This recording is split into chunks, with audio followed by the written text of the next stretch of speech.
John Meuret from Meuret Grain Company is our corn and soybean market analyst this week. The USDA released its May crop report Tuesday, revealing the first estimates on the sizes of this year's corn and soybean crops. The agency believes U.S. farmers will harvest 13.6 billion bushels of corn on an average yield of 166.8 bushels per acre. It's projecting growers to produce 3.85 billion bushels of soybeans with an average yield of 46 bushels per acre. We talked with John Wednesday afternoon near Pierce about the USDA's numbers, cash targets for old crop corn, and avian flu impact locally. To start, we asked John for an update on planting progress and moisture conditions in his area of northeast Nebraska. You know, planting, Jeff, flew right along this spring. I think guys were easy to get to the field. The dirt worked up really nice until about last week. We saw a little rain come through, which answers your second question. We've saturated the soils a little bit and kind of put the planting on hold. Today's Wednesday, we're back in putting some soybeans in, but the forecast is damp tonight and then cool into next week. And so people aren't quite as gung-ho as they were last week and the week before with their planting progress. But overall, I'd say the farmer's pretty happy with it, Jeff. Let's talk about the USDA crop report released on Tuesday. Let's start in soybeans, and that's where the market really reacted. In old crop, stocks were lower to 350 million bushels and new crop at 500. Why did the market react so strongly to that?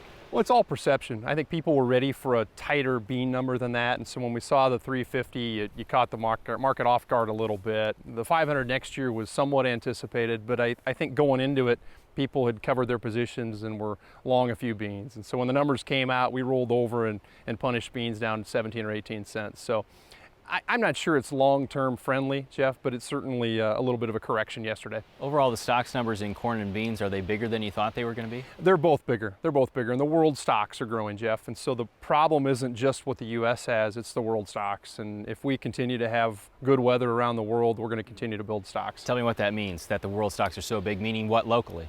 You know, less demand for the grain we have, and so anytime you have a surplus, you have to find somebody to get rid of it.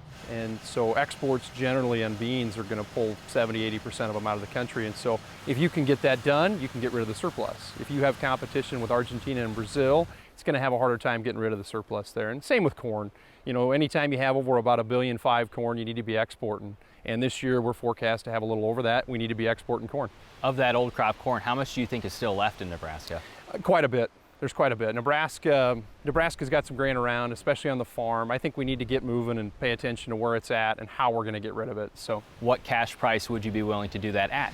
I'm a seller if we can get back to 375 cash. Today we're about 3.5 cash, and so we need a little work. We need a little rally, and if we get it, I think the guy needs to move forward and sell some. Realistically, where does it move from? Because corn has been very, very stagnant lately.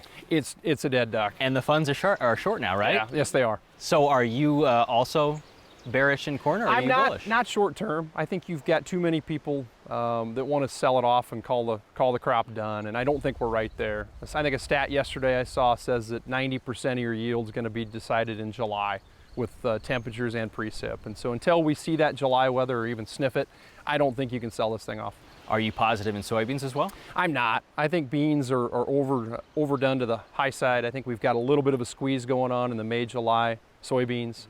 May's off the board tomorrow. Once that happens, I think we relax. I think beans are going to see 50 cents of pressure and corn can have a 20-cent rally. Tell me locally how the avian flu is impacting. We learned this week that a flock in northeast Nebraska broke in Dixon County. That's kind of your area here. Is that a big deal for demand? Well, I think it's a really big deal, and not just the lost demand in the chickens, Jeff, or in the turkeys in our case, but I think it's a problem with where does the corn in that area go then? And we've seen Mexico stand up in the last 10 days and say they don't want to take corn from the infected areas. We've seen the Japanese say the same thing. So I think that's the bigger problem, is what does it do to the world buyer? And if he says, I'm not willing to take that corn in an infected area, we have a problem. What does basis look like right now? Firm, Jeff. You know, guys are fed up with the price. We've been nothing but soft all spring here. So basis, if we lose 20 cents on the board, we'll take 10 of it back in basis here. So very firm seasonally. As you start to look at that new crop in corn, what prices are attractive right now, if anything?